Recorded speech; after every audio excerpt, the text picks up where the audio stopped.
आदरणीय अतिथिगण, प्राचार्य महोदय, शिक्षकगण और मेरे सभी प्रिय सहपाठियों को मेरा सुप्रभात। मेरा नाम निवेदिता परमार है और मैं कक्षा 9वीं की छात्रा हूँ। मैं आज आप सभी के समक्ष संविधान दिवस के उपलक्ष्य में रखी गई इस भाषण सभा में अपने विचार व्यक्त करना चाहती हूँ। राष्ट्र को भारतीय संविधान सभा ने ड्राफ्टिंग कमेटी अध्यक्ष डॉक्टर भीमराव अंबेडकर के नेतृत्व में 2 वर्ष 11 माह 18 दिन में के कठोर परिश्रम के बाद भारतीय संविधान तैयार कर लिया था। इसी कारण से डॉक्टर भीमराव अंबेडकर को भारतीय संविधान का निर्माता भी कहा जाता है। मैं आपके समक्ष भारतीय संविधान में प्रदत्त मौलिक अधिकारों के बारे में आपको तथ्यात्मक जानकारी साझा करने जा रही हूँ, किंतु इससे पहले मैं आपको संविधान के इतिहास के बारे में कुछ जानकारी भी देना चाहती हूँ। तो मौलिक अधिकारों के विचार का सूत्रपात वर्ष 1215 में इंग्लैंड के मैग्ना कार्टा से हुई। इसके बाद फ्रांस में 1789 में संविधान में व्यक्ति के जीवन के लिए कुछ अधिकारों को संविधान में सम्मिलित किया गया। इसके पश्चात 1791 में अमेरिका के संविधान में शोषण करके अधिकार पत्र को सम्मिलित किया गया। भारतीय संविधान में मौलिक अधिकारों का इतिहास श्रीमती एनी बेसेंट द्वारा 1915 में प्रारंभ और होम रूल आंदोलन से हुआ। इसमें पहली बार मूल अधिकारों की मांग प्रस्तुत की गई।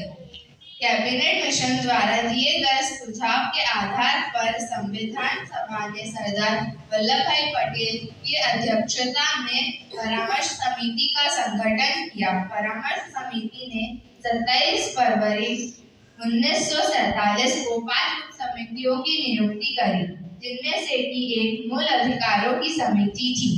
मौलिक अधिकारों की समिति में से संबंधित इस उप समिति के सदस्य थे जेवी कृपलानी, मीनू मसानी, केटी शाह, अलादी कृष्णस्वामी अय्यर, के एम मुंशी, के एम पनेकर तथा राजकुमारी अमृत कौर आदि। अब मैं आपको मौलिक अधिकारों के बारे में बताने जा रही हूँ।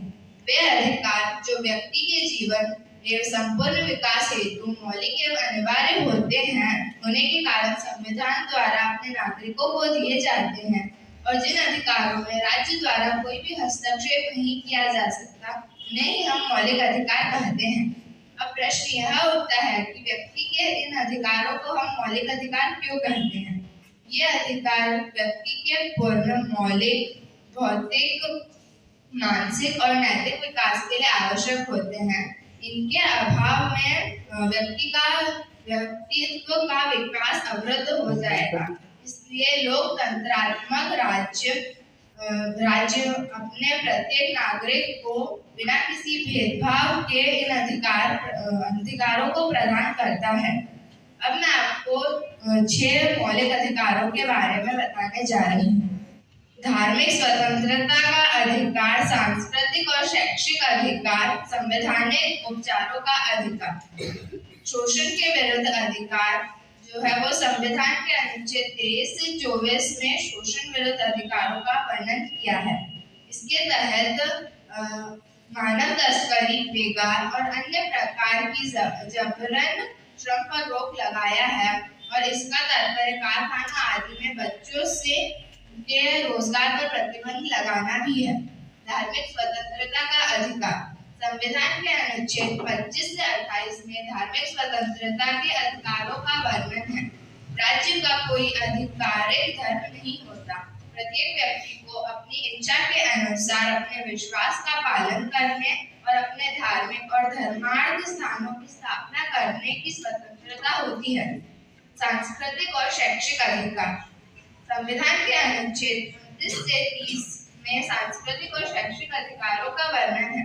ये अधिकार धार्मिक, सांस्कृतिक और भाषाई अल्पसंख्याकों को उनकी विरासत और संस्कृति को सुरक्षित करने के लिए प्रदान किया जाता है और उनके अधिकारों की रक्षा करता है। शैक्षिक अधिकार बिना किसी भेदभाव के सभी के लिए शिक्षा भी सुनिश्चित करता है।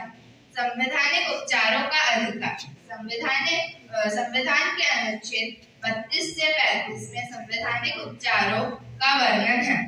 यदि नागरिक के किसी भी मौलिक अधिकार का उल्लंघन होता है तो इन अधिकारियों को अदालत का दरवाजा खटखटाने की इजाजत